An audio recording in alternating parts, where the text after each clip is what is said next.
Shabbat Shalom. Do you feel like you've been through the mill? Exhausted from this year of COVID, we are carrying stress that we don't quite yet understand. We have been isolated from each other, grieving alone, bearing illness alone, going through enormous loss alone, facing the fear of the unknown. We are living in a time of the hypothetical. We guess, we estimate, we make predictions about the months ahead, but we don't really know. My children keep asking me, when will it be okay for me to go to a friend's to sleep over?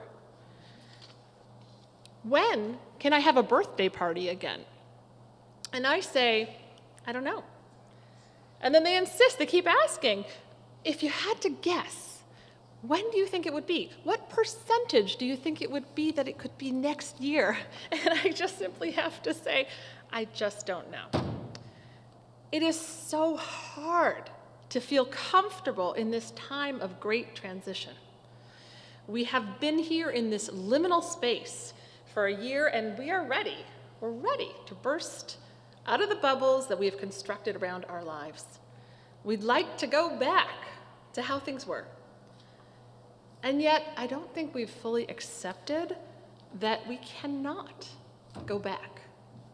Like returning to your hometown once you've grown up and spent a significant time away. Things may look the same and yet different. The house we grew up in may seem much smaller than we remembered it. The place could look the exact same as it was when we were last there, but we have changed. This pandemic year will have a major impact on the rest of our lives. Relatively speaking, a year is only a short time in an average lifespan, but the imprint of this pandemic is immense. I've been thinking about this in comparison to the duration of the stories in the Torah.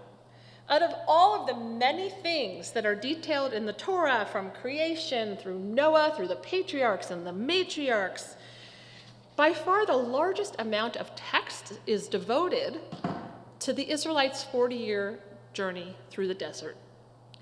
Why is it that so much attention is focused on this relatively small period of time? It's because in the desert, out of slavery, the Israelites needed to figure out who they had been, who they are now, and who they would like to be. It was an incredible time of reflection and growth and transition. Because when they were slaves in Egypt, the Israelites didn't have any agency over their own lives. They couldn't determine their fate.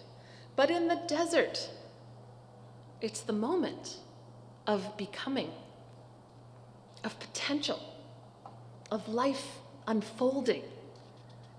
Liminal space is where change happens. For us, perhaps this difficult time gives us an opportunity to contemplate how to create a new narrative. We can't go back to where we were or who we were. When we come out of the winter, we will bring with us all the wounds from this time, our grief, our brokenness. After the tabernacle had been completed, we read that Moses took the tablets and placed them in the ark. But the word for tablets, edut, is plural. And this suggests that Moses placed both sets of tablets inside the ark, the ones that were whole and the ones that he had broken in a fit of anger upon seeing the Israelites worshiping at the golden calf. So within the ark, Moses carried the broken tablets and the whole tablets, symbolizing that both of them, both, are holy. In this is a metaphor for our lives.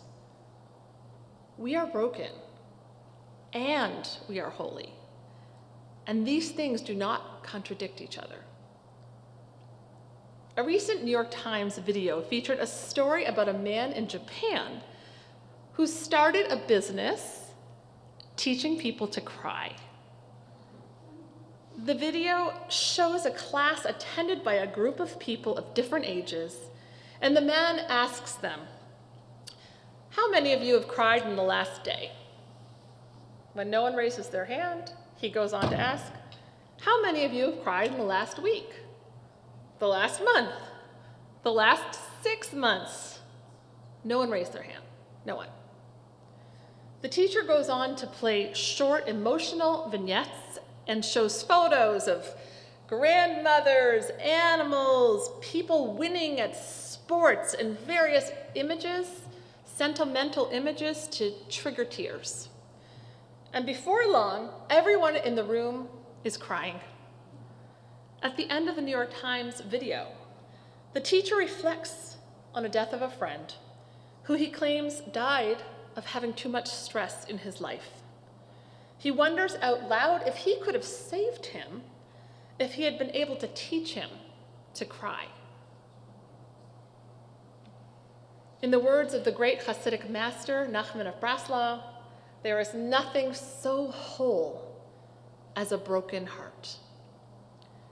We all have tears that we need to cry. Embrace your broken parts. Cherish them as a part of who you are. And know that God created you, and you are just who you need to be, just as you are right now. We have been through so much, and we find ourselves now in a place of becoming. What will we take with us from this time? From this place of brokenness is room in us for growth, for hope, for light, and for renewal. May we lead with compassion for ourselves and others, and out of this moment, may we build a better future. Shabbat Shalom.